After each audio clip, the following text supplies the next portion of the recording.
미국이 일본과 유럽연합에 이어 한국산 자동차를 대상으로 15%의 관세를 부과하기로 하면서 최악은 피했지만 한미 자유무역협정, FTA 프리미엄은 사실상 사라졌습니다. 2.5%의 차 관세 우위가 사라지면서 현대차 그룹을 비롯한 국내 완성차 기업들의 가격 경쟁력 약화도 불가피해졌습니다. 취재 기자 연결해 들어보겠습니다. 배창학 기자. 이번 관세 협상 결과를 두고 최악은 피했지만 아쉽다는 여론이 지배적이군요. 예, 그렇습니다. 이번 한미 간 관세 협상이 마무리되면서 우리나라 대미 수출 1위 품목인 자동차 관세가 25%에서 15%로 완화됐습니다. 무역 경쟁국인 일본, 유럽연합과 같은 관세를 부과받았지만 아쉽다는 지적도 나오고 있습니다. 우리나라는 그간 한미 자유무역협정, 즉 FTA에 따라 자동차 품목의 경우 무관세 혜택을 누리고 있었습니다. 관세율이 0%였던 우리와 달리 일본과 유럽연합은 2.5%의 관세 비용을 지불했습니다. 2.5%라는 관세 우위 속 현대자동차와 기아를 비롯한 국내 완성차 업체들은 전 세계 최대 규모 자동차 시장인 미국에서 입지를 넓혔습니다.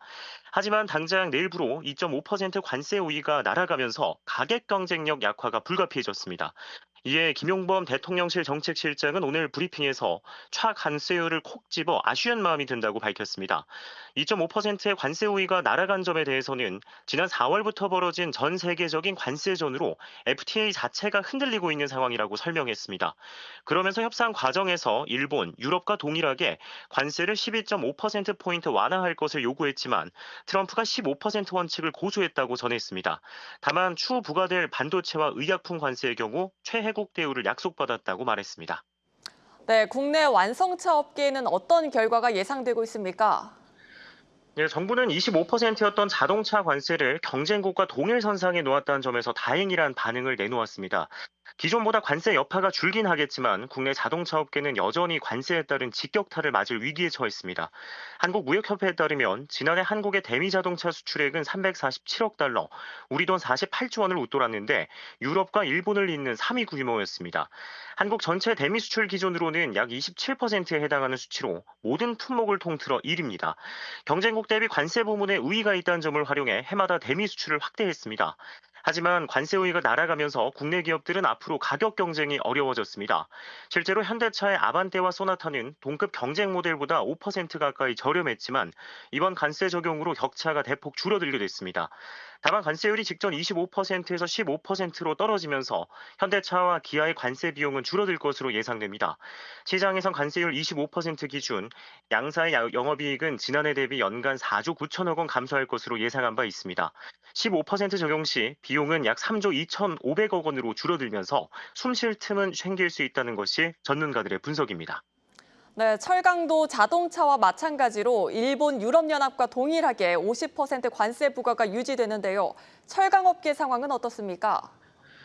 네, 차와 달리 경쟁국과 조건은 같지만 신라 같은 희망을 붙잡던 철강 업체들은 50% 고관세 부과 유지에 실망한 분위기입니다. 다만 철강의 경우 차와 비교해 대미 수출 비중이 낮고 오랜 기간 불황을 겪던 내수 실적이 회복세를 보이고 있다는 점이 고무적입니다. 동시에 관세를 피하기 위한 현지 생산 공장 설립에도 속도가 나는 상황입니다. 포스코와 현대제철은 8조 5천억 원을 투자해 미 루이지애나 주에 전기로 제철소를 지을 예정입니다. 또 무관세 수혜국으로 미국에 인접한 캐나다와 멕시코 기업과의 합작을 통한 관세 회피 방안도 논의 중입니다.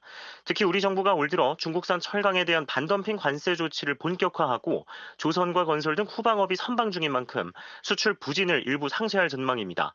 실제로 오늘 지난 2분기 실적을 발표한 포스코는 컨퍼런스 콜을 통해 내년 초 고관세 부과가 유지될 것으로 보인다며 수익은 낼 수 있을 것이라고 자신했습니다. 전체 판매량 가운데 미국항 비중이 2%에 불과한 만큼 현지 공장이 가동될 때까지 다른 곳으로 물량을 돌리겠다는 구상입니다. 지금까지 보도국에서 한국경제TV 배창학입니다.